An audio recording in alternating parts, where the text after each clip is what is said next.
العلي العظيم حسبنا الله ونعم الوكيل نعم المولى ونعم النصير أعوذ بالله السميع العليم من الشيطان اللعين الرجيم بسم الله الرحمن الرحيم الحمد لله الذي لم يتخذ ولدا ولم يكن له شريك في الملك ولم يكن له ولي من الذل وكبره تكبيرا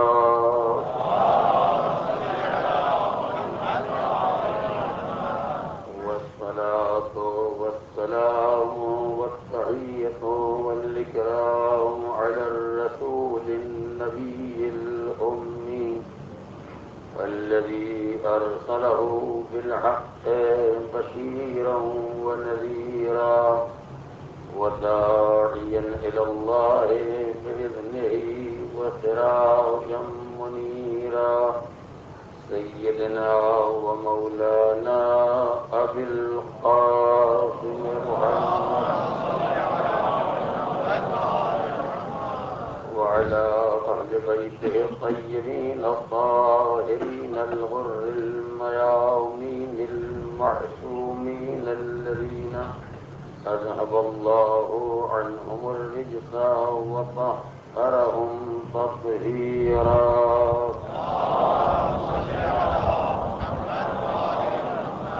أما بعد فقد قال الله الحكيم في كتابه الكريم بسم الله الرحمن الرحيم لقد أرسلنا رسلنا بالبينات وأنزلنا معهم الكتاب والميزان ليقوم الناس بالقسط وأنزلنا الحديد فيه بأس شديد ومنافع للناس وليعلم الله من ينصره ورسله بالغيب إن الله قوي عزيز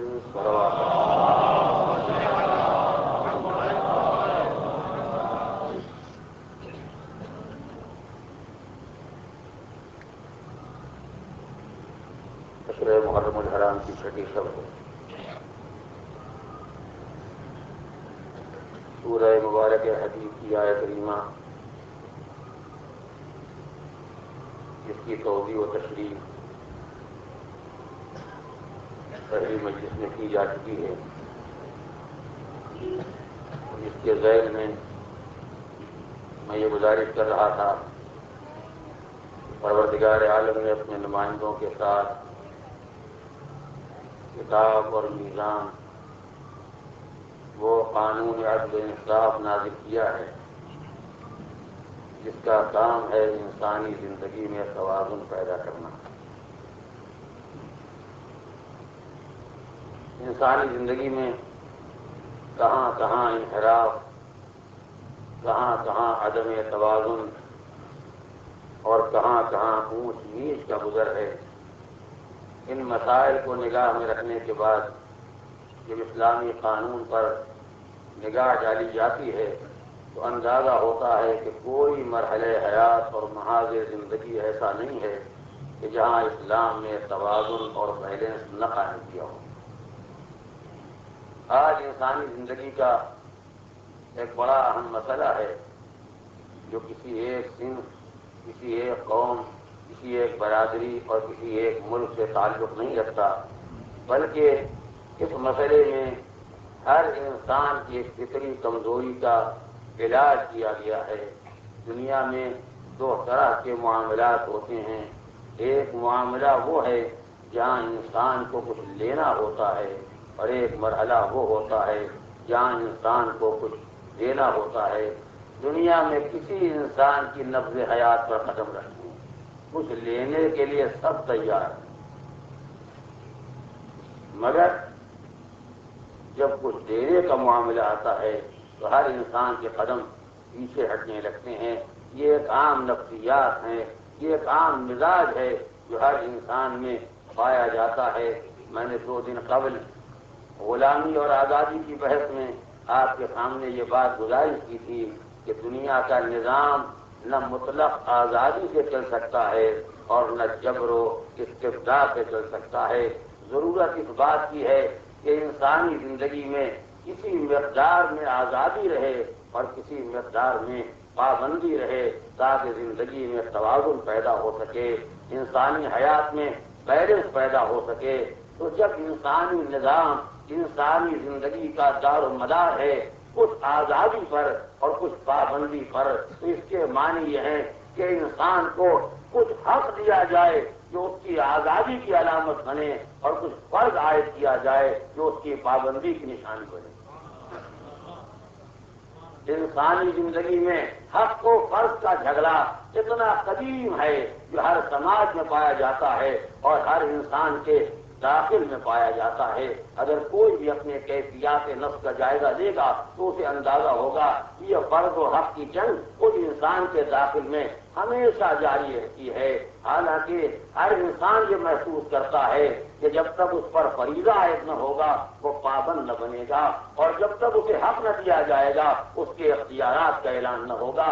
اگر حق و فرض کو میں اپنی زبان میں سمجھانا چاہوں تو مختلف تعبیرات ہیں جو میں آپ کے سامنے پیش کر سکتا ہوں کہ شاید کسی تعبیر سے میرا مقصد میرے سننے والوں پر واضح ہو جائے. جو انسان کے اختیار کی نشانی ہے اسے حق کہا جاتا ہے، جو انسان کی پابندی کی علامت ہے اسے فرض کہا جاتا ہے، جو انسان کو ملتا ہے اسے حق کہا جاتا ہے، جو انسان کو دینا پڑتا ہے اسے فرض کہا جاتا ہے، جو انسان لینا چاہتا ہے اسے حق کہا جاتا ہے، جو انسان کو دینا پڑتا ہے اسے فرض کہا جاتا ہے، جو سب چاہتے ہیں اسے حق کہا جاتا ہے، اور جو کوئی نہیں چاہتا.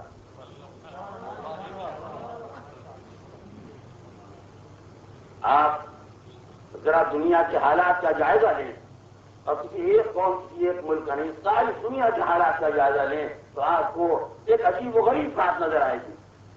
دنیا میں جتنے ادارے بنتے ہیں سارے اداروں کی بنیاد حقوق پر ہے. جب سارے انسانوں کا سر کسی کے پیٹ میں اٹھا تو اس نے حفظ حقوق بشر کا قانون بنایا. انسانوں کے حقوق کا تحفظ ہونا چاہیے، انسانوں کے حقوق کا تحفظ ہونا چاہیے، لہٰذا انہیں فکر ہے ہر انسان کے حق کا تحفظ ہونا چاہیے. جس نے دائرے کو ذرا محدود کر دیا اس نے ادارہ بنایا تحفظ حقوق نسواں، عورتوں کے حقوق کا تحفظ ہونا چاہیے. اور دائرہ محدود ہو گیا تو چھوٹی چھوٹی یونین بننے لگی، چھوٹے چھوٹے ادارے بننے لگے. یہ ٹیچرس کے حقوق کے محافظ ہیں، وہ امپلائیز کے حقوق کے محافظ ہیں، وہ مزدوروں کے حقوق کے محافظ ہیں، وہ کسی اور کے حق کا مطالبہ کر رہے ہیں. ہر طرف کے حق کی آواز آ رہی ہے، لیکن چھوٹا بڑا کوئی ادارہ سننے میں نہ آیا جو فرض بشر کے محافظ ہوتے، جو فرائض اجتماع کے محافظ ہوتے، جو امپلائیز کے فرائض کے محافظ ہوتے، جو ٹیچر کے فرائض کے محافظ ہوتے، جو مزدوروں کے فرائض کے محافظ ہوتے. تو عزیزوں سب تو حق چاہتے ہیں، فرض کا ذمہ دار کون؟ سب تو اپنا اپنا حق لینا چاہتے ہیں، فرائض پر عمل کون کرائے؟ کوئی ادارہ بنا جو فرائض کی نگرانی کرے، جو دیکھے سارے انسان اپنے فرض پر عمل کر رہے ہیں یا نہیں، سارے ٹیچرز اپنے فرائض پر عمل کر رہے ہیں یا نہیں، سارے ملازمین اپنے فرض پر عمل کر رہے ہیں یا نہیں، سارے مزدور اپنے فرائض پر عمل کر رہے ہیں یا نہیں، ساری عورتیں اپنے فرائض کو ادا کر رہی ہیں یا نہیں، سارے مرد اپنے فرائض پر عمل کر رہے ہیں یا نہیں. اس کی نگرانی کرنے والا کوئی نہیں ہے. سب کو ان کا حق مل رہا ہے یا نہیں، اس کی فکر ہر ایک کو ہے، اس کا درد ہر ایک کے دل میں اٹھا ہوا ہے. حق ملنا چاہیے چاہے فرض ادا ہو یا نہ ہو. اور آگے بڑھوں، ہم ملازمت کرنا چاہتے ہیں، نوکری کرنا چاہتے ہیں. ایک آدمی نے کہا فلاں ادارے میں چلے جائیے انشاءاللہ آپ کو نوکری مل جائے گی. میں نے ادارے میں جانے سے پہلے پوچھا وہاں کے حقوق کیا ملتے ہیں. اس ادارے میں چلا جاؤں تو حقوق کیا ملیں گے؟ کیا چلے جائیے معلوم ہو جائے گا. وہاں پہنچے, ان سے پوچھا خیر کام تو میں کروں گا, نوکری تو کر لوں گا, یہ بتائیے کہ حقوق کیا ملیں گے. پہلے یہ تو پوچھا ہوتا کہ فرائض کیا ادا کرنا ہوگا. حقوق تو بعد میں ملیں گے, جب مہینہ برات کام کر لیں گے تب دیکھا جائے گا آپ کو کتنا حق ملتا ہے. مگر پہلے فرائض تو سوچیے کہ ایک مہینہ کرنا کیا ہوگا. تب جب آگے کرسی کو بیٹھ جائیں گے تو کچھ نہ کچھ تو نہیں. آپ انسانی ذہنیت پہچانیے تاکہ مذہبوں کے مذہب نے کیسے توازن پیدا کیا ہے. جب کرسی پر آ کے بیٹھ ہی جائیں گے, جب ادارے میں چلے ہی جائیں گے, جب کلاس میں پھنسی جائیں گے تو کچھ نہ کچھ تو کرنا ہوگا. تو اس کے معنی کیا ہوئے, جب فرائض سامنے آتے ہیں تو انسان سوچتا کچھ تو کرنا ہوگا, اور جو حقوق سامنے آتے ہیں تو سوچتا سب کچھ لینا ہے, کچھ نہیں چھوڑنا. اور یہ انسان میں کچھ نہ کرنے کی اور سب کچھ لینے کی عادت اتنی وسیع ہو گئی, اتنی راسخ ہو گئی کہ انسان نے حلال کو بھی حق کہا اور حرام کو بھی حق کہا. دفتر میں گئے, وہ ملازمت کرتے ہیں, ان سے کام لینا ہے, کہا جناب ہمارا یہ کام ہے آپ کر دیں گے, کیا بے شک کر دیں گے, مگر یہ بتائیے ہمارا حق ہم کو ملے گا یا نہیں. آپ کا حق تو دفتر دے ہی رہا ہے, آپ کا دفتر کا حق تو آپ کی حکومت دے ہی رہی ہے, آپ کا حق تو آپ کا ارباب مالک جو بھی ہے وہ دے ہی رہا ہے. ہم سے کون سا حق مانتے ہیں, وہ تو مل ہی رہا ہے, مگر آپ کا کام کریں گے تو ہمارا حق ملے گا نہیں ملے گا. یعنی حق لینے کی ادا اتنی عام ہو گئی ہے کہ حلال کا نام تو حق تھا ہی, رشوت کا نام بھی حق ہو گیا. تو سوچئے جس سماج میں حرام کا نام حق ہو جائے, جس معاشرے میں ناجائز کا نام حق ہو جائے, جس دنیا میں باطل کا نام حق ہو جائے, جس دنیا میں رشوت کا نام حق ہو جائے, وہ دنیا کیا پہچانے کی حق کسے کہتے ہیں, باطل کسے کہتے ہیں. وہ دنیا کیا جانے کی حق کسے کہتے ہیں اور باطل کس شے کا نام ہے.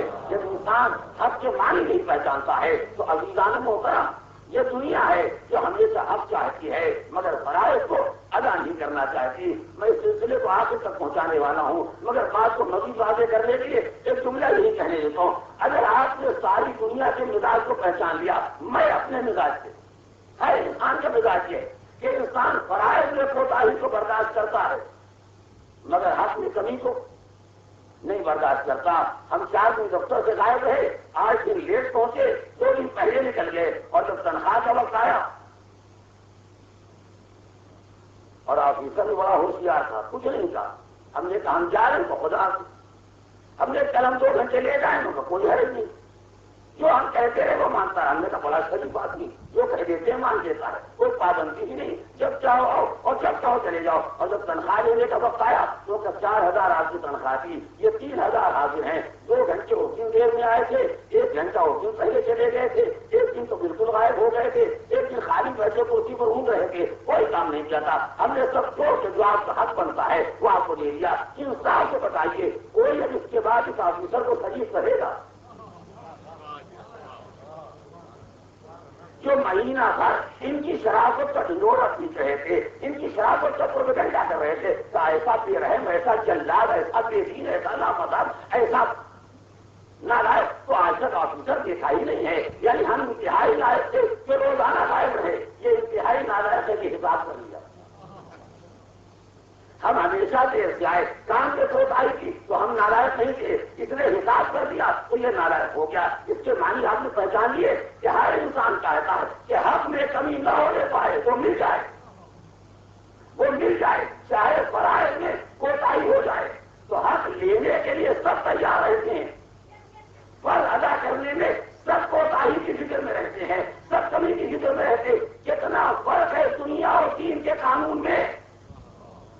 توجہ ہے کہ دنیا والے آخری سانس تک حق لینا چاہتے ہیں, چاہے فریضے میں کوتاہی ہو جائے, مگر وہ اسلام کا پیغمبر تھا جو 23 سال تک مسلسل فرض ادا کرتا رہا اور آخر میں بھی حق مانگ نہیں رہا. کہتا میرے ذمے کسی کا حق ہو تو وہ ملے گے.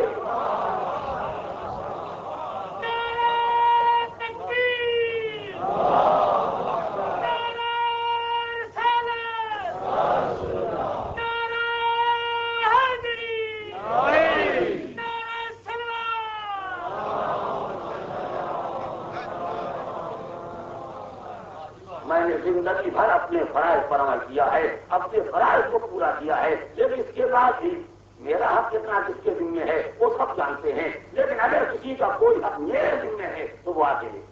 مزاج پہچانا آپ نے، اپنا حق لینے کی فکر سے سب رہتے ہیں، مگر دوسروں کے حق لینے کی ادا یہ سرکار دو عالم کے کردار میں ہے۔ حضور نے آخری حیات تک انسان کو متوجہ کیا کہ دیکھو حق لینے کی فکر میں نہ رہو، حق دینے کی فکر میں رہو۔ اور بات آ گئی ہے تو یہیں پر یہ جملہ کہنا چاہتا ہوں، سرکار دو عالم مرض الموت میں وہ آخری بیماری جس کے بعد دنیا میں نہ رہے، اس آخری ماحول میں ایسے عالم میں گھر سے سہارا کر کے دوسروں کو تکیہ کر کے مسجد تک آئے، منبر پر گئے، اعلان عام کیا کسی کا حق کوئی میرے ذمہ ہو تو آگے لے لے۔ اس کے بعد جو واقعہ پیش آیا وہ آپ سنتے رہتے ہیں، میں دہرانے کا عادی نہیں ہوں، اگر کہ بعض اوقات زحمت بھی پیدا ہو جاتی ہے، لیکن بہرحال سرکار نے اعلان کیا، ایک صحابی لوٹ کے کہا حضور میرا احساس آپ کے ذمہ ہے، آپ سفر میں جا رہے تھے، اپنے ناکے کو تازیانہ مارنا چاہتے تھے، وہ تازیانہ مجھے لگ گیا ہے، میں اس کا بدلہ لینا چاہتا ہوں، آپ دوسرے صحابی کو بھیجا، جاؤ گھر سے تازیانہ لے کے آؤ۔ صحابی گیا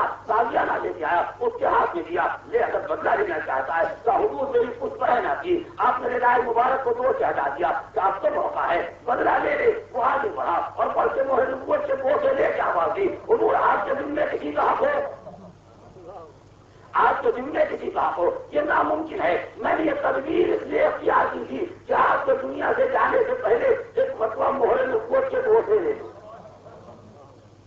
توجہ کریں، میں نے جو جملہ کہا آپ کو دنیا سے جانے سے پہلے ایک مرتبہ مہر نبوت کے بوسے لے لوں، اور یہی ایک جملہ تھا جس نے اس صحابی کو باوقار بنا دیا، ورنہ نبی پر الزام لگاتا کہ آپ نے مجھ کو گوڑا مارا تھا، مجھ کو تازہ لگاتا تو سارا عالم اسلام برا کہتا، مذمت کرتا، لعنت کرتا، مگر جب نیت واضح ہو گئی کہ مہر نبوت کے بوسے لینا چاہتا تھا تو سب مسلمان بھول گئے کہ پہلے کیا کہا تھا۔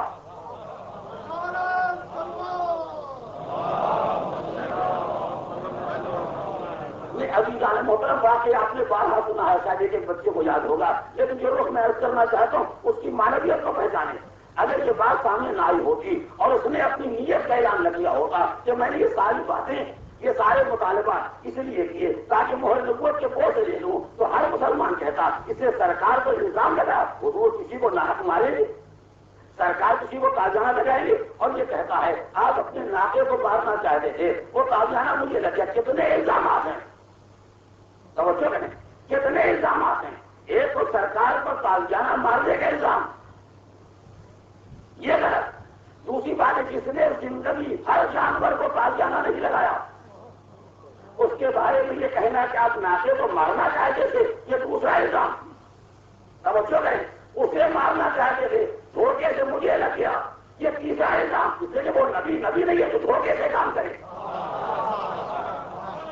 جس سے غلطی ہو جائے وہ معصوم کیسے ہوگا، جس سے غلطی ہو جائے وہ صاحب عصمت کیسے ہوگا، نبی سے دھوکے سے دوسرے کو لگ جائے، یہ ناممکن ہے۔ یعنی ہر مرحلہ وہ ہے کہ جو ایک الزام ہے، ایک تہمت ہے، ایک غلط بیانی ہے، مگر پورے واقعے کے بعد جب اس نے کہہ دیا کہ میں مہر نبوت کو بوسہ لینا چاہتا تھا تو سب نے کہا سچا صحابی تھا، مخلص صحابی تھا، اونچا صحابی تھا، سارے الزامات بھول گئے، سارے الزامات بھول گئے، بس یہ بات یاد رہی کہ نیت بہت بات تھی کہ مہر نبوت کے بوسے لینا چاہتا تھا۔ میں نہیں کہنا چاہتا ہوں نیت اچھی تھی یا بری، وہ جانے اس کا خدا جانے، مگر اتنا تو معلوم ہو گیا کہ نبی کے جاتے جاتے یہ حقیقت کھل کے سامنے آ گئی کہ صحابیت کا سب سے بڑا شرف یہ ہے کہ مہر نبوت کو چوم لے۔ صحابیت کا سب سے بڑا مرتبہ یہ ہے کہ مہر نبوت کے بوسے لے لے۔ اسی بات نے سارے الزامات کی غلطی کو دھو دیا۔ اب آپ نے صحابی کا مرتبہ پہچان لیا، جو مہر نبوت کو چومنے کے لیے ترس رہا ہو اسے صحابی کہتے ہیں۔ اب ان کو علی سے ملایا جائے،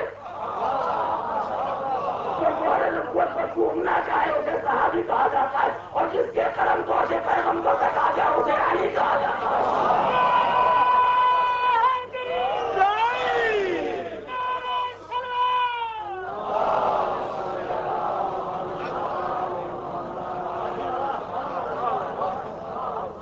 موازنہ ہے، کون سا مقابلہ ہے، کیا ربط ہے کہ تمام شخص شخصیتوں کو اس منزل میں اس مرحلے پر لا کے رکھا جائے. تو میں یہ گزارش کر رہا تھا کہ دنیا اپنا اپنا حق لینے کی فکر میں ہے اور سرکار دو عالم وقت آخر کا اعلان کر رہے ہیں کہ اگر کسی کا کوئی حق میرے ذمے ہے تو وہ لے لے. حقیقت کھل کے سامنے آ گئی. سرکار دو عالم کے ذمے کسی کا حق نہیں ہے. آپ کو توجہ ہے, سرکار دو عالم کے ذمے کسی کا حق نہیں ہے. یہ حقیقت کھل کے سامنے آ گئی. تو حضور آپ کو جانتے ہی ہیں کہ آپ کو ذمے کسی کا حق نہیں ہے. اس بیماری میں گھر سے نکل کے آنا, لوگوں کو جمع کرنا, منبر پر جانا, تقریر فرمانا, حق کا اعلان کرنا, ان ساری رحمتوں کی ضرورت کیا ہے؟ آپ کو اللہ نے معصوم بنایا ہے. آپ کے ذمہ کسی کا حق نہیں ہے.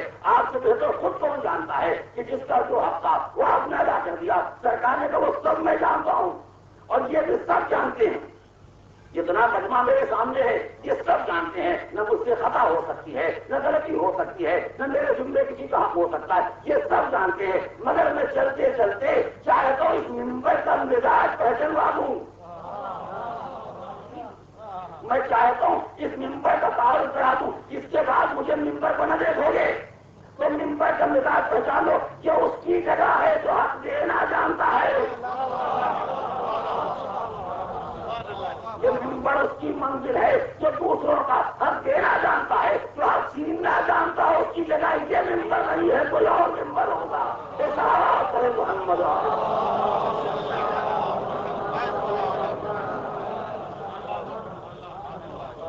تو میں یہ گزارش کر رہا تھا کہ دنیا میں ہر انسان حق کی فکر میں رہتا ہے. ہمیں ہمارا حق مل جائے, چاہے ہم کو فرض ادا نہ کرنا پڑے, اور جہاں تک ممکن ہو فریضہ نہ ادا کیا جائے, فقط حقوق لے لیے جائیں. یہ ایک عام انسانی نظام ہے. مگر دین اسلام نے حق کو فرض کے مسئلے میں وہ توازن پیدا کیا ہے کہ انسان اس سے بہتر کوئی فکر پیدا ہی نہیں کر سکتا ہے. کیوں کا توازن پیدا کیا؟ میں نے اس کے قبل ایک جملے میں اشارہ کیا تھا جب پروردگار عالم کے صفات و کمالات کے بارے میں گفتگو کر رہا تھا. آج اسی جملے کا سہارا لیتے ہوئے ایک فکرہ کہنا چاہتا ہوں. وہ ہستی جس کے ذمے کسی کا حق نہیں اور اس کی طرف سے ہر ایک پر فرض عائد ہوتا ہے, مگر اس نے انسانی مزاج کو سیدھے راستے پر لگانے کے لیے, انسانی مزاج کو مطمئن کرنے کے لیے خود اپنے اوپر حق وارد کیا, خود اپنے اوپر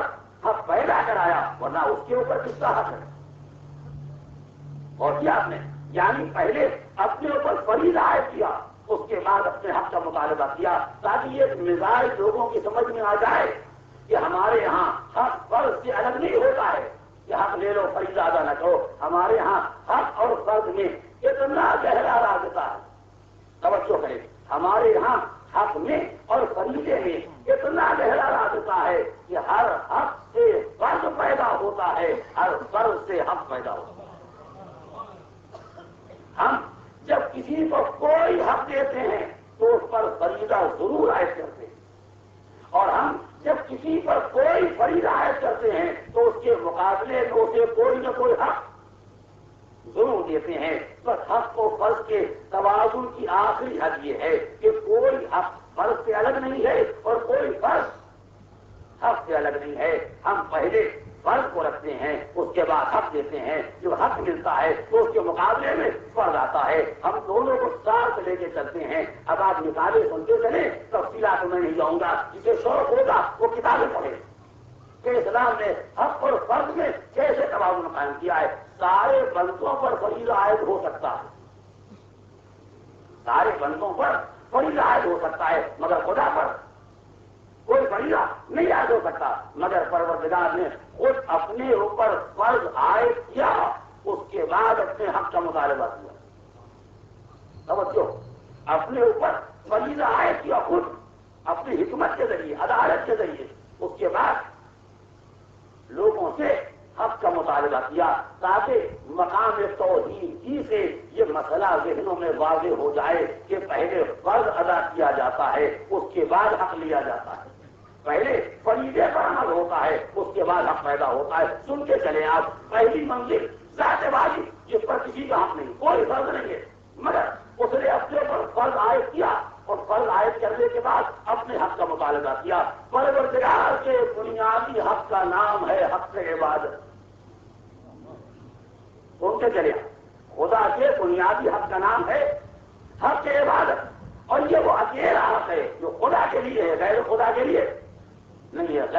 خدا کے لیے عبادت کا تصور پیدا ہو جائے تو انسان مشرک ہو جائے.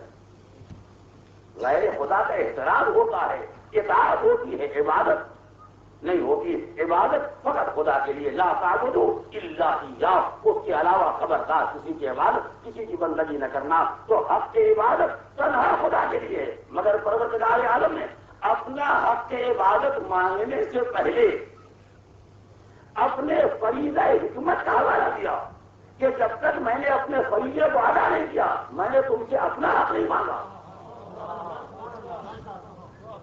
قرآن مجید پڑھیے، یا ایھا الناس اعبدوا ربکم الذی خلقکم والذین من قبلکم. اے انسانوں، عبادت کرو اپنے اس پروردگار کی جس نے تم کو پیدا کیا، تم سے پہلے تمہارے باپ دادا سب کو پیدا کیا. آپ نے پہچانا اللہ نے عبادت کا مطالبہ کیا. توجہ کریں، اللہ نے بندگی کا مطالبہ کیا، مگر اس حوالے کے ساتھ کہ تم کو پیدا کیا، تم سے پہلے والوں کو پیدا کیا، تمہارے باپ دادا کو پیدا کیا. یعنی اتنے فرائض اگر میں نے ادا نہ کر دیے ہوتے، اتنا احسان نہ کر دیا ہوتا، تمہیں تمہارے بزرگوں کو نہ پیدا کیا ہوتا تو حق کی عبادت کا مطالبہ نہ کرتا. تو پہلے پیدا کیا، اس کے بعد حق کی عبادت مانگا. نہیں، آپ نے غور نہ کیا، میں نے کیا کہا. پہلے میں نے اپنا فرض ادا کیا، میں نے پہلے اپنی طرف سے احسان کیا تو تم کو پیدا کیا، تمہارے بزرگوں کو پیدا کیا، باپ دادوں کو پیدا کیا. اس کے بعد ہم نے عبادت کے حق کا مطالبہ کیا. تو حق کے عبادت کا مطالبہ تمہاری خلقت کے بعد، تو پہلے ہمارا کام، اس کے بعد تمہارا کام. پہلے ہم نے پیدا کیا، اس کے بعد تم نے عبادت کی. تو ہمارا کام پہلے ہے، تمہارا کام بعد میں ہے. ہم نے احسان پہلے کیا ہے، تم سے حق بعد میں مانگا. اور آگے بڑھیے، فقط پیدا ہی نہیں کیا. فَلْيَعْبُدُوا رَبَّ هَٰذَا الْبَيْتِ الَّذِي أَطْعَمَهُم مِّن جُوعٍ وَآمَنَهُم مِّن خَوْفٍ. ان کو چاہیے کہ اس گھر کے پروردگار کی عبادت کرے جس نے بھوک میں انہیں کھانا کھلایا ہے، خوف میں انہیں محفوظ بنایا ہے. جس نے یہ بھوکے تھے تو انہیں شکم سیر بنایا ہے، یہ خوف زدہ تھے تو انہیں محفوظ کیا. تو پہلے ہم نے پیدا کیا، تم بھوکے تھے، تم کو ہم نے غذا دی. شکم مادر میں تم نہیں کما رہے تھے، ہم کھلا رہے. یہ تو انسان کی نمک فراموشی ہے کہ اس کے بعد جب نہیں ملتا ہے کبھی تو فریاد کرتا ہے خدا نے پیدا تو کر دیا مگر نہیں دے رہا ہے. اگر انسان ذرا لگتا ہوتا، ہوش رکھتا ہوتا تو اسے معلوم ہوتا جب تم مانگنے کے لائق نہیں تھے، کمانے کے لائق نہیں تھے، اب یہ کہ کھانے کے لائق نہیں تھے جب بھی کھلا رہا تھا. کماؤ گے کیا، تمہیں کھانے کی تمیز نہیں تھی. اس وقت حاصل کرنے کا کیا ذکر ہے، تمہیں لینے کی تمیز نہیں تھی، مگر ہم نے تم تک اپنا رزق پہنچایا. تو بھوکے تھے، شکم سیر بنایا، خوف زدہ تھے. انسان کو بتائیے، شکم مادر میں یا آنکھوں سے مادر میں آنے کے بعد کوئی انسان کسی خطرے کو ٹال سکتا ہے؟ ارے آپ اس منزل سے گزرے ہیں اور آپ کی گودیوں میں بچے ہیں، اس بچے پر کوئی مصیبت پہنچ جائے، یہ کسی خطرے کو ٹال سکتا ہے؟ کسی خوف میں اپنے امن و تحفظ کا انتظام کر سکتا ہے؟ نہیں کر سکتا. تو اگر آپ کی گودی کا بچہ آج نہیں کر سکتا تو جو آپ گودی میں تھے تو آپ نہیں کر سکتے تھے. آج جب اتنی فورس لگی ہوئی ہے، اتنی طاقتیں لگی ہوئی ہیں، تو کہیں یہ صدر خطرے میں پڑا ہوا ہے، کہیں وزیر اعظم خطرے میں پڑا ہوا ہے، کہیں سیکورٹی والے مارے ڈال رہے ہیں، کہیں خطرے والے قبضے کیے دے رہے ہیں. ہر طرف اتنے انتظامات کے بعد بھی زندگی محفوظ نہیں ہے. ذرا میرا کرم دیکھو، جب تم کسی قابل نہیں تھے، آنکھوں سے مادر میں تمہیں بچا کے رکھا تھا. اتنا مہربان ماں کو بنا دیا، تم ستاتے رہے وہ بچاتی رہی.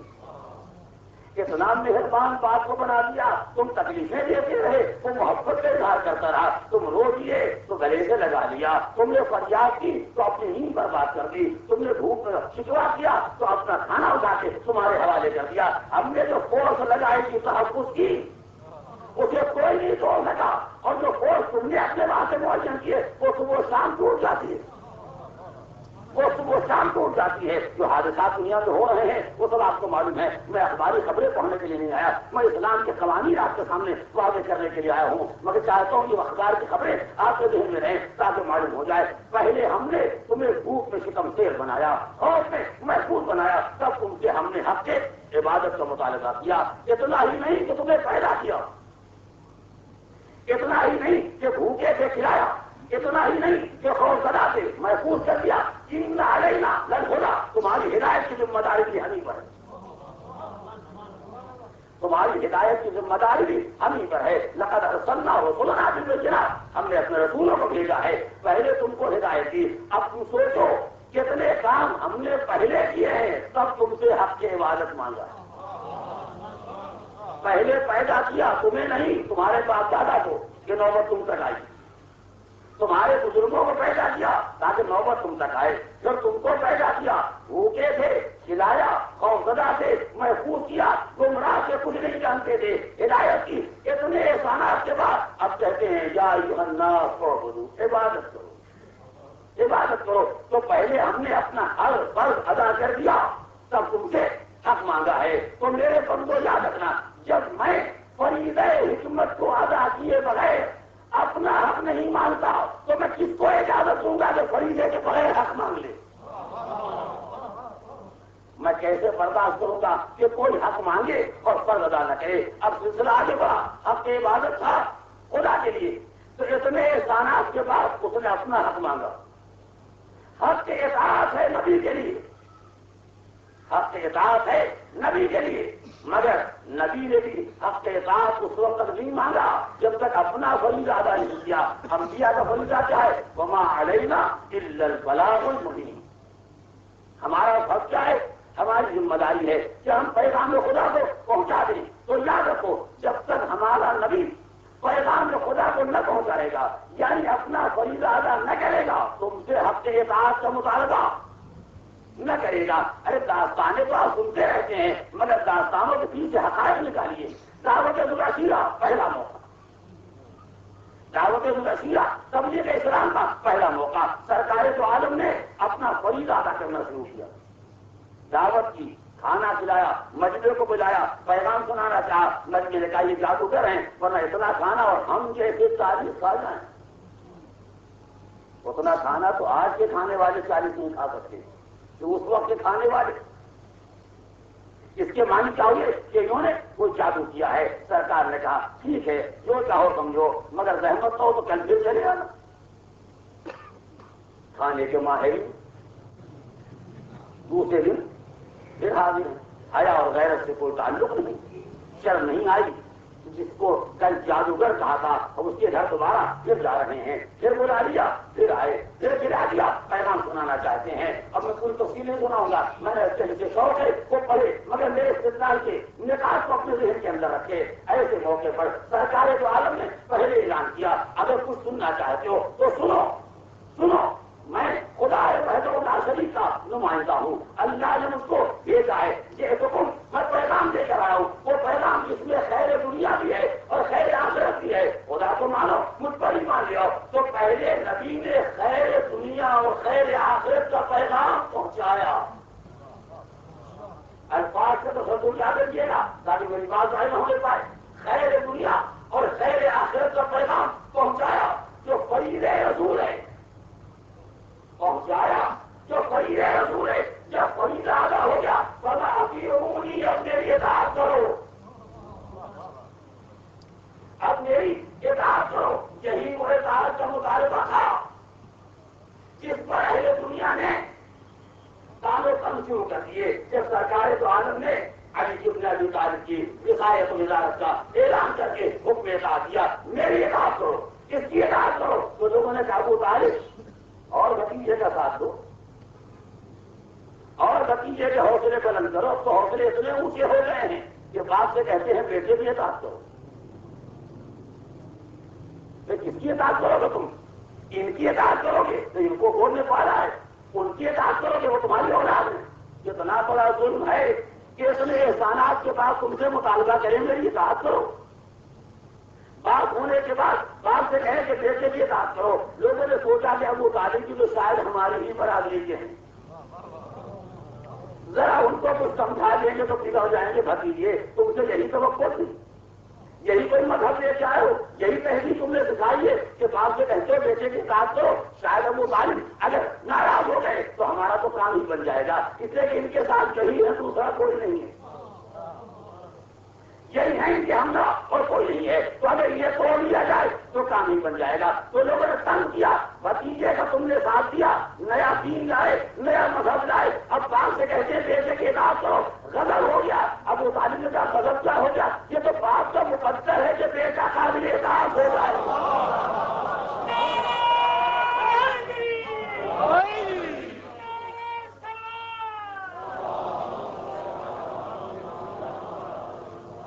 یہ تو باپ کی قسمت ہے کہ اس کی زندگی میں اس کا بیٹا قابل اطاعت ہو جائے، کہ سب پر اس کی اطاعت پر ہو جائے۔ اس میں برا ماننے کی کیا بات ہے، اس میں ناراض ہونے کا کون سا مسئلہ ہے؟ تو جناب سرکار دو عالم نے پہلے خیر دنیا خیر آخرت کی تبلیغ کی، پیغام پہنچایا، اس کے بعد اپنے حق سے اطاعت کا مطالبہ کیا۔ تو خدا نے احسان کیا، اس کے بعد حق سے عبادت کا تقاضا کیا۔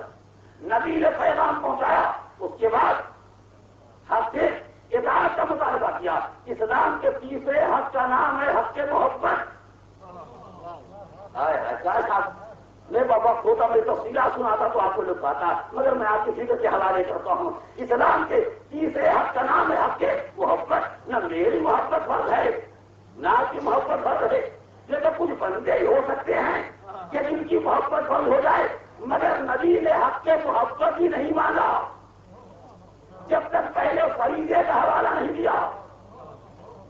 نہیں، اس لفظ کی قیمت پہچانیے، جب تک اپنے فرض ادا کرنے کا حوالہ نہیں دیا، اس وقت حق کے محبت کا مطالبہ نہیں کیا۔ یہ نہیں کہا کہ میں پیغمبر ہوں، میری اولاد سے محبت کرو،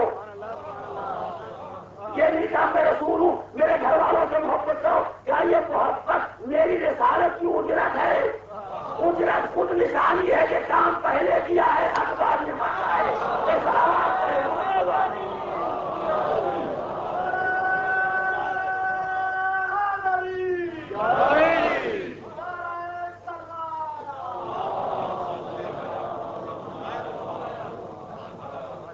لفظ اجرت لفظ اجر علامت ہے کہ پہلے فریضہ ادا کیا ہے، اس کے بعد حق مانگا ہے۔ اور آگے بڑھیے، اسلام کے چوتھے حق کا نام ہے حق احسان۔ وبالوالدین احسانہ، ماں باپ کے ساتھ احسان کرو، ماں باپ کے ساتھ اچھا برتاؤ کرو۔ جب ماں باپ کے ساتھ اچھا برتاؤ کرنے کا وقت آیا، یعنی حق احسان مانگا گیا، تو کہا بالوالدین، والدین کے ساتھ احسان کرو۔ والدین سمجھے آپ؟ والدین پہچانا آپ نے؟ نہیں، جو تو غیرتی نہیں جانتے ان سے گزارش کر رہا ہوں، کوئی سب سے والی پہچانے۔ والدین یعنی والد اور والدہ، والد یعنی پیدا کرنے والا، خالق نہیں۔ جو رشتے ولادت سے پیدا کرنے والے ہیں ان کو کہتے ہیں والد، اور جو رشتے ولادت سے پیدا کرنے والی ہے اسے کہتے ہیں والدہ۔ جب یہ دونوں جمع ہوتے ہیں تو ان کو کہا جاتا ہے والدین۔ تو تم ان کے ساتھ احسان کرو، کیوں؟ اس لیے یہ والد ہیں۔ احسان کرو اس لیے یہ والدہ ہیں۔ تو والد اور والدہ یعنی والدین کہہ کے پہلے ان کا احسان یاد دلایا، تب تم سے احسان کا مطالبہ کیا۔ والد اور والدہ کے معنی یہ ہیں کہ تم نہیں تھے مگر یہ تھے۔ اب میں دیش کے زمانے بات کر رہا ہوں۔ والد اور والدہ کے معنی کیا کہ تم نہیں تھے مگر یہ۔ کتنے ایسے انسان ہیں ساری زندگی گزر جاتی ہے اور خدا نہ کرتا اولاد نہیں ہوتی ہے، تو ظاہر یہ اس کے معنی کیا ہیں کہ یہ تو ہیں مگر تم نہیں تھے، اور اگر یہ نہ ہوتے، اگر یہ نہ ہوتے تو اولاد نہ ہوتی، تو اولاد نہیں تھی مگر والدین تھے، اور والدین نہ ہوتے تو اولاد نہ ہوتی، تو تمہارا وجود ہی ان کے وجود کا نتیجہ ہے، تمہارا وجود ہی ان کے وجود کا نتیجہ ہے، اور اس سے آگے تفصیلات کا موقع نہیں ہے۔ تو پہلے ان کا احسان تمہارے اوپر ہے، اس کے بعد تم سے حق احسان کا مطالبہ کیا گیا۔ اور آگے بڑھیے، بات تمام نہیں ہوئی، تو حق عبادت اللہ نے مانگا تو اپنے فریضہ ہدایت کے بعد، حق کے اطاعت نبی کو ملا تو اپنے فریضہ تبلیغ کے بعد، حق کے محبت ایمان کو ملا تو اپنے فریضہ تحفظ دین کے بعد، حق کے احسان ماں باپ کو ملا تو حق کے تربیت کے بعد، رب ارحمہما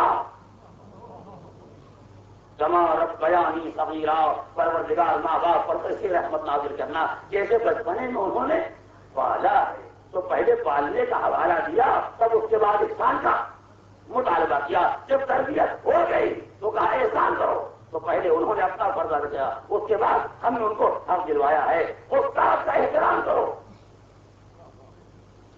استاد کا احترام کرو۔ یہ شاگرد سے ہم نے کہا کہ استاد کا احترام کرو، مگر استاد سے کہا پہلے تعلیم دو تاکہ استاد بنو، پہلے تعلیم دو تاکہ استاد بنو۔ کلاس میں آگے سو گئے تو کوئی حق کے احترام نہیں ہے۔ گورنمنٹ سے بھی تنخواہ، بیٹھے آگے ہوٹل میں لڑکوں کی بنا دی حاضری، اور اس کے بعد ہم تمہارے استاد ہیں، ہمارا احترام تو آئے گا احترام۔ ایک لفظ پڑھایا نہیں، احترام کا ہے، ایک لفظ کی تعلیم نہیں، استاد کی بات کے ہیں، لہٰذا پہلے تعلیم دو تب حق کے احترام حاصل ہوگا۔ یہی وجہ ہے کہ احترام علماء بھی اسی بنیاد پر ہے۔ پہلے عالم سے کہا یہ دین سکھاؤ، انہیں احترام کا طریقہ بتاؤ، انہیں ہمارا قانون سمجھاؤ، انہیں مذہب بتاؤ، اس کے بعد ہم تمہارا احترام ان کو فرض کر دیں گے۔ لیکن اگر ہم سے غداری کی اور ہمارا دین ان کو نہیں سکھایا تو ہم ہر تم کو قابل احترام نہ بننے دیں گے۔ جب ہم نے حق کے عبادت نہ مانگا بغیر ہدایت کے تو تم کو حق کے احترام کیسے دلوا دیں گے بغیر ہدایت کے؟ تم ہدایت دو، ہم ان سے تمہارا احترام کرائیں گے۔ تو عقید و اسلام کا مزاج پہچان لیا کہ اسلام میں کوئی حق فرض سے الگ نہیں ہے، اسلام میں کوئی حق فریضے سے الگ نہیں ہے، ہر ایک کے ذمے فریضہ ہے اور ہر ایک کو حق ملا ہے۔ پہلے اپنا فرض ادا کرے، اس کے بعد حق لے۔ ہم نے پہلے ہدایت کی ہے تو تم سے عبادت کا مطالبہ کیا ہے، نبی نے پہلے تبلیغ کی ہے تب تم سے اطاعت کا مطالبہ کیا ہے، امام نے پہلے تحفظ دین کیا ہے تب مودت کا مطالبہ ہوا ہے، ماں باپ نے پہلے تربیت کی ہے تو احسان کا مطالبہ ہوا ہے، عالم اور استاد نے پہلے تعلیم دی ہے تب احترام کا مطالبہ ہوا ہے۔ تو مزاج اسلام یہ ہے کہ اسلام کسی حق کو فریضے سے الگ نہیں رہنا چاہتا، اسلام کسی حق کو فریضے سے الگ نہیں رکھنا چاہتا ہے۔ تو جسے جسے حق لینے کا شوق ہے وہ پہلے فرض ادا کرنا سیکھے، جسے جسے کوئی حق لینا ہو وہ پہلے فریضہ ادا کرے۔ یہ ہے اسلام کا مزاج، جہاں حق و فرض میں توازن پیدا کیا گیا ہے۔ اور اب بیان کو آخری منزل تک لے آیا، زیادہ طول دینے کا موقع نہیں ہے، اس لیے کہ وہ تاریخیں آ گئی ہیں جن میں کچھ نہ کچھ تذکرہ مسائل کی تفصیل کے ساتھ کیا جائے گا، لہذا میں بات کو یہیں پر تمام کرنا چاہتا ہوں۔ مگر میری پوری تقریر جن حضرات کے ذہن میں ہے وہ ایک تاریخی مسئلے کو یہاں سے پہچانے، اور انشاءاللہ اگر یاد رہ گیا تو یہ نیا لفظ آپ کے سامنے عرض کر رہا ہوں، یہ ہمیشہ آپ کے ذہن میں محفوظ رہ جائے گا۔ تو ہر انسان کے ذمہ فرض بھی ہے اور ہر انسان کو حق بھی ملا ہے، فریضہ ادا کرو حق ملے گا، حق ضائع نہیں ہوگا۔ اگر دنیا والے یہاں نہ دیں گے ہم وہاں دیں گے، مگر فریضہ ادا کرو۔ یقین بات تو معلوم ہو گئی۔ اب آخری جملہ سنیں، حق میں اور فرض میں ایک فرق ہے، فرق بہت سے ہیں لیکن ایک بھی سناؤں گا۔ حق میں اور فریضے میں ایک فرق ہے، اور وہ یہ ہے کہ حق اگر چھوڑ دیا جائے تو فضل و کرم کہا جاتا ہے، حق اگر چھوڑ دیا جائے تو فضل و کرم کہا جاتا ہے، احسان کہا جاتا ہے، اور فرض اگر چھوڑ دیا جائے تو گناہ کہا جاتا ہے۔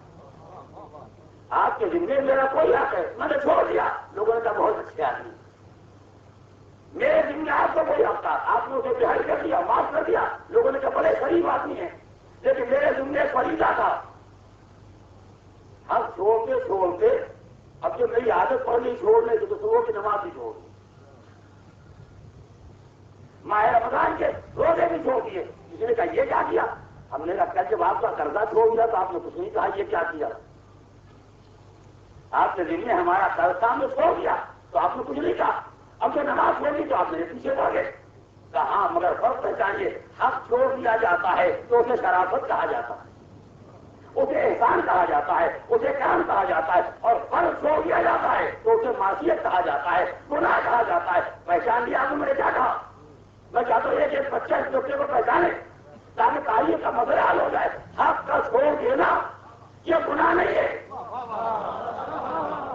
حق کا چھوڑ دینا دوسرے کا حق چھین لینا یہ گناہ ہے، مگر اپنا حق چھوڑ دینا یہ معصیت نہیں ہے، یہ گناہ نہیں ہے، یہ عیب نہیں ہے، یہ جرم نہیں ہے، مگر فریضے کو چھوڑ دینا یہ معصیت بھی ہے، یہ گناہ بھی ہے، یہ عیب بھی ہے، یہ برائی بھی ہے۔ اب مسئلے کو پہچانیے، لوگ کہتے ہیں جب حق نہیں ملا تو مشکل کشائی کیوں کر رہے تھے؟ جب حق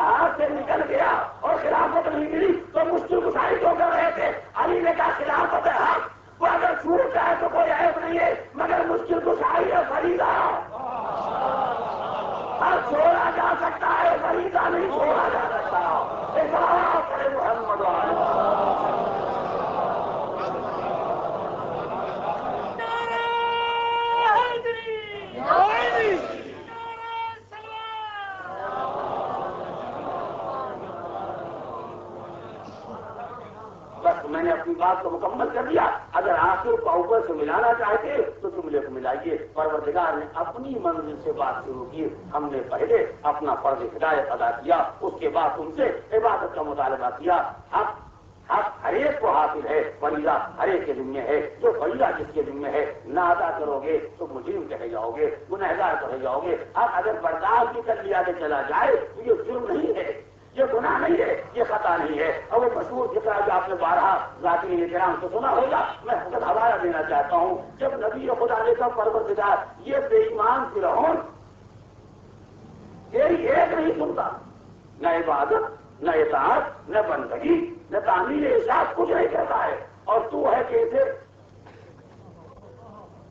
پالے جا رہا ہے, روٹی دیے جا رہا ہے. ایک دن روٹی بند کر دے خدائی کی حقیقت معلوم ہو جائے. یہ بات تو تنہا فرعون کے لیے نہیں, یہ تو ہم سب کے لیے. ایک روٹی بند کر دے سب کا دماغ صحیح ہو جائے گا. جتنے لیکچر دینے والے, تقریر کرنے والے, اونچی اونچی باتیں بنانے والے, جناب ہم تو بہت اپوزٹ ہیں, ہم بہت ترقی یافتہ ہیں, ہم چھوٹی چھوٹی باتوں میں نہیں پڑھتے ہیں. یہ چھوٹی چھوٹی دو روٹیاں خدا روک لے, انشاءاللہ آدھی رات کو مسجد میں دکھائی دیں گے. ہاں تو خدا کو کوئی ترکیب بتانے کی ضرورت نہیں, وہ خود جانتا ہے. مگر بندے کو چیز دیتا ہے کہ ان کی شرافت بھی تو معلوم ہو جائے. اگر مار ہی کے سچا کرانا ہوتا تو انگلش سے کرا لیا ہوتا. ہم چاہتے ہیں اپنے اختیار سے سجدہ کرو تاکہ بشر رہو, ابلیس نہ ہو. آدمی کہے جاؤ, شیطان نہ کہے جاؤ, ورنہ ہم اگر کام لینے پر آ جائیں یہی وجہ ہے کہ لے جانے پر آ جاتے ہیں, سب چلے جاتے ہیں. نہ کوئی طاقت نہ کوئی اثر, کوئی کام نہیں آتا ہے. لیکن ہم جب نہیں کرنا چاہتے, ہم تو تم سے کہتے ہیں کہ تو اپنا کام کرو, ہم اپنا فرض ادا کر رہے ہیں. تو پروردگار جب فرعون تیری بندگی نہیں کرتا ہے تو آخر روٹی کیوں دے رہا ہے, روزی کیوں دے رہا ہے, اسے کیوں پال رہا ہے؟ ایک دن روک دے فرعون کا دماغ صحیح ہو جائے گا. تو جواب آیا لو ترک فرعون العبودیہ وانا لا اترک الربوبیہ. اگر فرعون بندگی چھوڑ دے تو کیا میں خدائی بھی چھوڑ دوں؟ وہ اس کا فرض ہے کہ بندگی کرے, یہ میرا کام ہے کہ پرورش کرتا رہوں. میں اپنا کام کرتا رہوں گا چاہے کہ نالائق ہو جائے. تو اگر سنت الہیہ کو پہچان لیا, سوچیے کہاں تک سوچ سکتے ہیں آپ. اگر سنت الہیہ کو پہچان لیا تو فرعون بندگی چھوڑ سکتا ہے مگر خدا ربوبیت نہیں چھوڑ سکتا. تو دنیا جتنی چاہے باغی ہو جائے مگر علی مشکل کو شاہی نہیں چھوڑیں گے. اس لیے فرعون بندگی چھوڑ سکتا ہے, بندے خدا عبادت اپنا فرض نہیں کر سکتا. پڑے محمد یہ اسلام میں توازن ہے. حق و فرض کے درمیان اپنا اپنا حق دو, اگر اپنا اپنا فرض ادا کرو, پہلے فرض ادا کرو, اس کے بعد حق کے بارے میں سوچو. بس یاد رکھیے گا ان لوگوں نے اس حقیقت کو پہچانا, انہوں نے اس نقطے کو پہچانا کہ ہمارے فرائض کیا ہیں, ہماری ذمہ داریاں کیا ہیں. انہیں حق لینے کی فکر نہیں تھی, انہیں فقط فرض ادا کرنے کی فکر تھی. جو ہمارا فریضہ ہے وہ ادا ہو جائے, ہمارا حق ضائع ہونے والا نہیں, ہمارا اجر ضائع ہونے والا نہیں ہے. انہیں اس کی بھی فکر نہیں ہے کہ پانی ملتا ہے یا نہیں, انہیں اس کی بھی فکر نہیں ہے کہ آرام ملتا ہے یا نہیں, انہیں اس کا بھی خیال نہیں ہے کہ صورتحال کیسی ہے, تکلیفیں کتنی ہیں, پریشانیاں کتنی ہیں. انہیں ایک فکر ہے جو ہمارا فرض ہے وہ ادا ہو جائے. اور آج ہمارا سب سے بڑا فرض یہ ہے کہ جہاں تک ممکن ہو فرزند زہرا کا تحفظ کریں, جہاں تک ممکن ہو فرزند رسول کی حفاظت کریں. یہ ہمارا فریضہ ہے. اس کے بعد ہماری جان جاتی ہے تو چلی جائے, گود خالی ہوتی ہے تو ہو جائے, سہاگ جلتا ہے تو جل جائے, گھر برباد ہوتا ہے تو ہو جائے, مگر جہاں تک ممکن ہو نبی زادے کا تحفظ کیا جائے. تو یہی ایک مزاج تھا جو کربلا میں ہر ایک میں پایا جاتا. یہی مردوں کا مزاج ہے, یہی مردوں کا مزاج ہے. نبی زادے کی تحفظ کریں چاہے ہماری جان چلی جائے. یہی عورتوں کا مزاج ہے, جہاں تک ممکن ہو حسین کی جان کا تحفظ کیا جائے چاہے سہاگ اجڑ جائے. ورنہ جس کی کل شادی ہوئی جو باپ کے گھر سے رخصت ہو کے شوہر کے گھر جا رہی ہے اور شوہر کے گھر تک جانا نصیب بھی نہیں ہوا ہے اور راستے میں صحرائے کربلا آ گیا ہے، کیا اس سے کوئی توقع کر سکتا ہے کہ وہ اپنے شوہر سے کہے تم جا کے قربان ہو جاؤ چاہے میرا سہاگ اتر جائے؟ مگر نہیں، کربلا کا مزاج یہی ہے، جاؤ وہاں جاؤ، تم قربان ہو جاؤ، تم قربان ہو جاؤ، میرا مولا بچ جائے، اس کے بعد مجھے کوئی فکر نہیں ہے کہ میرا انجام کیا ہوگا، اس کے بعد مجھے کوئی خیال نہیں ہے کہ میرا اثر کیا ہوگا، مگر میری ذمہ داری ہے کہ فرزند رسول کی حفاظت کی جائے، جتنا ممکن ہو تم جاؤ، تم قربان ہو جاؤ۔ کوئی ماں یہ سوچ سکتی ہے کہ میں زندہ رہوں میرا جوان قربان ہو جائے؟ مگر جب بیٹا میدان سے واپس آ گیا تب بھی ماں نے وہ کے بیٹے کو نہیں دیکھا۔ حق ہے شہداء کربلا کا، ابھی تذکروں کا موقع تو نہیں ہے، مگر بہرحال ان کا حق ہے جو ادا ہونا چاہیے۔ ماں کے سامنے جوان بیٹا آیا ہے، خون میں نہا کے آیا ہے، ہاتھ جوڑ کے کھڑا ہوا، ہل رضیت عنا یا اماں، اماں اب تو خوش ہو گئی، اب تو راضی ہو گئی، بیٹا خون میں نہا کے آیا ہے۔ ماں نے منہ پھیر لیا، بیٹا پھر سامنے آیا، مادر گرامی راضی ہو گئی؟ ماں نے کوئی جواب نہیں دیا۔ اماں آپ سے کہہ رہا ہوں، آپ سے کہہ رہا ہوں، خون میں نہا کے آیا ہوں، جہاد کر کے آیا ہوں، دشمنوں کو قتل کر کے آیا، اب تو راضی ہو جائیں۔ کیا میں نے تجھے زندہ واپس آنے کے لیے کب بھیجا؟ زندہ واپس آئے اور ماں کو راضی کرنا چاہتے ہو؟ میرا من چاہیے کہ تم قربان ہو جاؤ، زہرا کا لال بچ جاؤ۔ مجھے آقا کی فکر ہے، تمہاری زندگی کی فکر نہیں ہے۔ یہ کربلا کی ماؤں کا مزاج ہے کہ بچے قربان ہو جائیں، جوان اپنا قربان ہو جائے، مگر نبی کا لال بچ جائے۔ اے عزیزو، جب باہر والوں کا یہ حال ہے، جب کل مولا کے ساتھ آ جانے والوں کا یہ عالم ہے کہ زوجہ سوچتی ہے سہاگ اجڑ جائے مگر آقا بچ جائیں، ماں سوچتی ہے کہ بیٹا قربان ہو جائے مگر مولا بچ جائے، تو یہ بچپنے سے ایک ہی گولی میں پلی ہو، ایک ہی باپ کی بیٹی ہو، ایک ہی ماں کی لادری ہو، جب اس کے بھائی پر وقت ہو جائے تو وہ اپنی کون سی کمائی بچا کے رکھتی، وہ اپنی کون سی دولت ہے جسے بچا کے رکھے، اس کا ایک منشا ہے سب قربان ہو جائے مگر میرا بھائی بچ جائے، سب قربان ہو جائے مگر میرا ماجایا محفوظ ہے۔ ایسا نہ ہو کہ ان میں کوئی زندہ رہ جائے اور بھیا کو کوئی تکلیف پہنچ جائے، ان میں کوئی باقی رہ جائے اور بھائی کو کوئی زخم لگ جائے۔ یہی ایک فکر ہے جو دفتر زہرا کے ذکر میں ذہن میں ہے، اور یہی ایک فکر ہے جو کل سے عبداللہ ابن جعفر کی فکر ہے۔ مولا کائنات نے جب اپنی دختر نیک اختر کا عبد جناب عبداللہ ابن جعفر طیار کے ساتھ کیا تو ظاہر ہے عبداللہ نے کوئی صلاحیت دیکھی ہے، کوئی درد دیکھا ہے، کوئی کمال دیکھا ہے، کوئی فضیلت دیکھی ہے، کوئی جذبہ ایثار دیکھا ہے جو عبداللہ کو ہمسر بنایا ہے اپنی بیٹی زینب کبریٰ کا۔ یہی حوصلہ عبداللہ کا تھا۔ میں نے اس کی پہلے کی مجلسوں میں اشارہ کیا، آج تذکرے کو مکمل کرنا چاہتا ہوں۔ جب حسین مدینے سے رخصت ہو رہے تھے، جبکہ عبداللہ کے سامنے یہ مسئلہ تھا، فرزند رسول مدینہ چھوڑ کے کہاں جا رہے ہیں، مدینے سے زیادہ تحفظ کی جگہ کون سی ہوگی؟ اور جب حسین نے کہا نہیں میں جا رہا ہوں، میں جا رہا ہوں، مشیت پروردگار یہی ہے جب چلے، تو جناب عبداللہ ابن جعفر نے اپنے دونوں بیٹوں کو اون و محمد کو بھیجا اور پیغام دے کے بھیجا، فرزند رسول کے لیے امان نامہ حاصل کیا ہے تاکہ نبی زیادہ جہاں رہے محفوظ رہے۔ مکے جو حسین پہنچے، پیغام امام حسین پہنچا، اور اس کے بعد پھر یہ مطالبہ ہے کہ اچھا مکے تک آ گئے تو حرم خدا ہے، چاہے ہم ہے، اب آگے نہ بڑھیں۔ اس مقام پر میں نے مقصد ایک ٹکڑا دیکھا کہ جناب عبداللہ ابن جعفر نے جب یہ دیکھا کہ حسین بہرحال تیار ہیں عراق جانے کے لیے، کربلا جانے کے لیے، تو اصرار کرتے جاتے ہیں۔ فرزند رسول آپ تو جانتے ہیں عراق والوں نے آپ کے بابا سے وفا نہیں کی، عراق والوں نے آپ کے بھیا سے وفا نہیں کی، آپ نے وہاں کا ارادہ کیوں کر لیا؟ کہا بھائی میں نے خواب دیکھا، نہیں تم سے بولے ابھی تو میں بیان تو آخری منزل تک لا رہا ہوں۔ بھائی میں نے خواب دیکھا ہے، میں نے خواب دیکھا ہے اور مجھے حکم دیا گیا ہے میں کربلا جاؤں قربانی دینے کے لیے، میں کربلا جاؤں رائے خدا میں قربان جعفر کا اصرار بڑھا تو فرزند رسول یہ بتائے کہ کیا خاصیت ہے، کیا خاصیت ہے، مجھے خواب کا مضمون تو بتائیے۔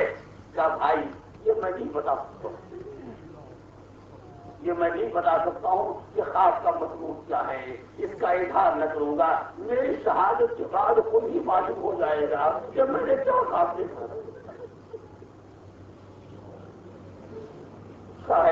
شاید میرے کو سننے والے متوجہ نہیں ہو سکے، مگر ابھی تو میں وضاحت بھی نہیں کرنا چاہتا، میں نہیں بتانا چاہتا میں نے کیا خواب دیکھا ہے، مگر میری شہادت کے بعد معلوم ہو جائے گا کہ میں نے کیا خواب دیکھا تھا۔ بس نانا کا حکم ہے لہذا مجھے جانا، نانا نے حکم دیا ہے لہذا مجھے جانا ہے۔ عجب نہیں فرزند رسول نے مضمون خواب کا اظہار اس لیے نہ کیا ہو کہ خواب میں فخر حسین کی شہادت نہیں، خواب میں فخر حسین کی قربانی نہیں ہے، خواب میں وہ سارے مضامین ہیں کہ اس کے پہلے مدینے کے خواب کا حوالہ دے کے فرما چکے تھے۔ میں اس لیے جا رہا ہوں کہ مجھے گلا کٹانا ہے، اور ان کو اس لیے جا رہا ہوں کہ میری شہادت کے بعد میرے مقصد کا محافظ کون ہوگا، اس لیے ان بچوں کو لے کے جا رہا ہوں، ان عورتوں کو لے کے جا رہا ہوں۔ جب جناب عبداللہ نے دیکھا کہ مشیت الہی حکم پیغمبر یہ ہے کہ حسین کربلا جائیں اور قربان ہو جائیں، اور میرے لیے حکم یہ ہے کہ میں ٹھہروں، تو کہا مگر فرزند رسول یہ کیسے گوارا ہو سکے گا کہ آپ مقتل کی راہ میں جائیں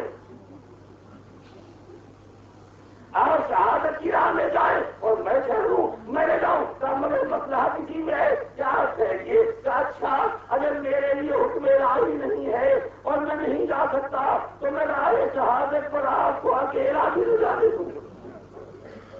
بس اولاد والوں میں آ گیا اپنی منزل پر، مگر میں اس راستے پر آپ کو اکیلا بھی نہ جانے دوں گا۔ اتنا احسان تو کیجیے کہ میرے بچوں کو لے کے جائیے،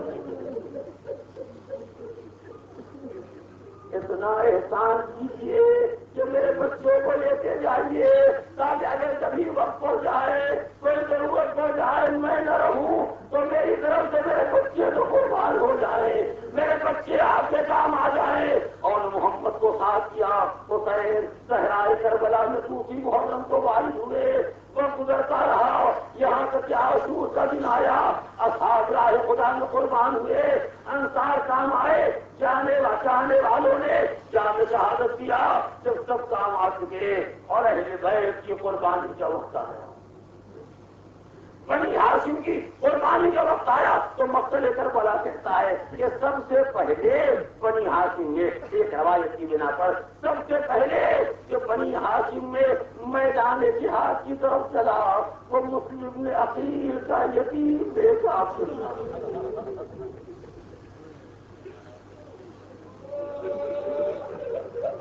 عبداللہ ابن مسلم ابن عقیل سب سے پہلے میدان جہاد میں آئے۔ یہ پہلی قربانی ہے جو بنی ہاشم میں سے پیش کی جا رہی ہے۔ اس کے بعد پھر اولاد عقیل کی باری آ گئی، اولاد جعفر طیار کی باری آ گئی، اور وقت اتنا نازک آ گیا ہے اصحاب انصار کی شہادت کے بعد یہ دو تین چار جو ہیں سب میدان میں جائیں، کوئی مرسرے پلو رہا ہے، کوئی میمنے پلو رہا ہے، کوئی کل پلو رہا ہے، سب چلے، اولاد عقیل میں چلے، اولاد جعفر طیار میں چلے۔ ایسے موقع پر جب بنی ہاشم کی قربانی کا وقت آیا تو ایک مطلب ماں نے اپنی گود کے بالوں کو دیکھا، تو بھائی مسلم کا لال کون مار گیا، مسلم کا یتیم کام آ گیا، تم رہ گئے، تم زندہ رہ گئے، ارے میں بھیا کو کیا منہ دکھاؤں گی؟ جاؤ ماموں کے پاس اجازت لو اور تم پہلے قربان ہو جاؤ، اکبر نہ جانے پائے تم چلے جاؤ، قاسم نہ جانے پائے تم چلے جاؤ، یہ گود کے پالے نہ جانے پائے تم چلے جاؤ۔ اولاد والوں بچے آئے، مولا کی خدمت میں سب سے جب دوڑ کھڑے ہوئے، آقا نے ایک متا بچوں کو دیکھا، کیا بیٹو خیر تو ہے، کیسے آئے تھا؟ مولا اب تو بنی ہاشم کی قربانی کا وقت آ گیا، اب تو گھرانے کی قربانی کا وقت آ گیا، اب تو اجازت دے دیجیے، اب تو اجازت دے دیجیے۔ کیسے جانے دوں، کیسے اجازت دوں؟ آقا سر سے پیر تک بچوں کو دیکھ رہے ہیں، بہن کی محبت کی تصویر دیکھ رہے ہیں، بہن کی محبت کی تصویر دیکھ رہے ہیں، ایک مدد بہن سامنے آ گئی کا بھیا بچوں کو اجازت ملی یا نہیں ملی؟ کہا بہن تم کیا کہنا چاہتی ہو؟ کہا بھیا میں کچھ نہیں کہنا چاہتی، اتنا تو میں نے ہمیشہ دیکھا ہے کہ آپ نے زینب کی کسی بات کو ٹالا نہیں۔ میں نے جو کچھ جب کہا آپ نے میری بات کو مان لیا۔ کہا بہن سے تو سچ کہتی ہو مگر تم نے اس بات کا حوالہ کیوں دیا؟ کہا بھیا بس آخری بات کہنا چاہتی ہوں، ان بچوں کو مرنے کی اجازت دے دی، ان بچوں کو مرنے کی اجازت دے دیے۔ بہن جب تم نے کہا تو حسین کیسے انکار کرے گا؟ جاؤ میں نے اجازت دے دی، بچے آمادے جہاد۔ بس چند فکرے اور انشاءاللہ آپ کو مصعب ہو کے وہ آخری مرحلہ جو میں آپ کے سامنے پیش کرنا چاہتا ہوں۔ بچے اجازت پاتے، اذن جہاد پاتے مطمئن ہو گئے، ماں بھی مطمئن ہے، پالنے والی مطمئن ہے کہ میرے بچے میدان میں جائیں گے اور ماں پر قربان ہو جائیں گے، میں بھائی کے سامنے سرخرو ہو جاؤں گی۔ ادھر عباس کے علمدار بچوں کو سجا رہے ہیں، ہتھیار سجائے جا رہے ہیں، بچوں کو آمادہ کیا جا رہا ہے۔ وہ پہلے بچوں کو کھیلنے سے تو پہلے دماغ باہر نکالا، اپنے ہاتھوں سے بازو تھام کے گھوڑے کو سوار کیا، اپنے ہاتھوں سے بازو پکڑ کے گھوڑے کو سوار کیا۔ جاؤ میرے لال جاؤ، خدا کو سونپا۔ دونوں بچے میدان جہاد میں آئے، مخلوق کے جہاد ہوئے، استاد شاگردوں کے جہاد کا منظر دیکھ رہا ہے۔ عباس در خیمہ پر کھڑے ہوئے اور محمد کی جنگ دیکھ رہے ہیں۔ شہباز بیٹھو شہباز، شہباز میں لال شہباز۔ اور جہاد کا انداز یہ ہے کہ ماں نے یہ سکھا کے بھیجا ہے، بیٹا ایسی تلوار چلانا، میں لال ایسی جنگ کرنا۔ تم کیوں کہو کہ لال خدا کے ولی کے ہیں، وہ یہ پکار اٹھے کہ نواز علی کے ہیں، فوجیں پکار اٹھے کہ نواز علی کے ہیں۔ ایسے لڑنا جیسے حیدر کرار لوٹے تھے، ایسے لڑنا جیسے جعفر طیار لوٹے تھے۔ بیٹے میدان میں جنگ کر رہے ہیں، مقتل میں یہ فکرے مجھے نہیں ملے، مقتل میں یہ جملے میں نے نہیں دیکھے، مگر بعض سیرت نگاروں نے اس نفسیاتی مسئلے کا حوالہ دیا جو میں آپ کو سنا دینا چاہتا ہوں۔ دونوں بھائی لڑتے ہوئے فوجوں کو ہٹاتے ہوئے آگے بڑھتے جا رہے ہیں۔ ایک مظاہر بھائی نے دوسرے بھائی کو آواز، بھیا خبردار ادھر نہ جائے، بھیا لڑتے ہوئے جنگ کرتے ہوئے فوجوں کو دھکیلتے ہوئے ادھر نہ جانا، ادھر نہ جانا۔ کیا بھائی کو روک رہے ہو؟ کیا دریا کرو گے، دریا کرو گے؟ میری اماں کو خبر نہ ہو جائے کہ پانی کے لیے جا رہے ہیں، دریا کو لگاؤ۔ دونوں بچے مزدور کے جہاز تھے، دشمنوں نے چاروں طرف سے گھیرا، زخموں پر زخم لگنے لگے۔ جب گھوڑے پکڑ نہ سکے ان سے فرق سے گرنے لگے، آقا کو پکارا۔ اب مقتل کہتا ہے کہ حسین کے کانوں میں آواز آئی تو دو بھانجے ہیں، دو قربان ہونے والے کا پاس میں اکیلے کیسے جاؤں؟ بھیا میں تنہا کیسے جاؤں؟ تو میرے ساتھ چلو۔ حسین چلے، عباس علمدار کو ساتھ لے کے چلے، مقتل میں آئے۔ ایک نے آن کا لاشا اٹھایا، ایک نے محمد کا جنازہ اٹھایا۔ اے اور محمد کا تابوت اٹھانے والوں، لو یہ جنازے اٹھ رہے ہیں۔ حسین نے ایک کو اٹھایا، عباس نے دوسرے کو سنبھالا، لائے خیمہ جہاں میں لا کے لاشوں کو رکھا۔ مرزا نے آگا بیوی چلیے آپ کے نال آئے، بس آخری جملہ بیوی چلیے آپ کے نال آئے۔ کیا میں کیا دیکھنے جاؤں؟ کیا میں نے واپس آنے کے لیے دے ڈالوں؟ یہ کیوں فرق کیا ہے؟ میں نہ جاؤں گی، کیا چلیے چل کے دیکھ تو لیجیے۔ اب تو شہزادی آگے بڑھی، دیکھا بچوں کے لاشیں پڑے ہوئے ہیں، سب سجدے میں رکھ دیا۔ پروردگار تیرا احسان، زینب کی کمائی ماں جائے کے کام آ گئی، میرے بچے مہان ہو گئے۔ یا حسین، یا حسین، یا حسین، یا حسین۔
فقیر تو خود نبشار کاری ستا ارمانونا دی اور خزان شد دوارا گولا رنگی پوینو مکونا دی اور خزان شد دوارا گولا حسبنا الله ونعم